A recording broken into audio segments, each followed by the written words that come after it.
so nice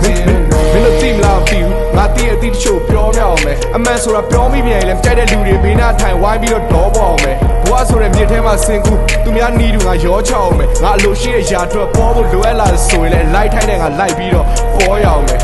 မင်းတို့ခံစားဘူးမလားတော့မသိဘူးတစ်ချိန်ကြာရင်ကြုံရမယ့်သေဆုံးကြီးတရားအဲ့ကြောင်းတွေခေါင်းနဲ့ဝင်လာတယ်တမိုးရှိတဲ့လူတယောက်ဖြစ်ဖို့အတွက်ထိုင်ပြီးတော့တစ်ချိန်လုံးစဉ်းစားတည့်ရတွေးတချို့ကမစင်းစားနိုင်နောက်မှကွယ်နေတိမ်ဖုံးခြင်းများအနေဆုံးအဆင့်ကနေထက်ကိုရောက်ဖို့ဆိုတာလဲမူသားဆောင်ပြီးတော့လိန်သုံးခြင်းများတဲ့လောကဟောများ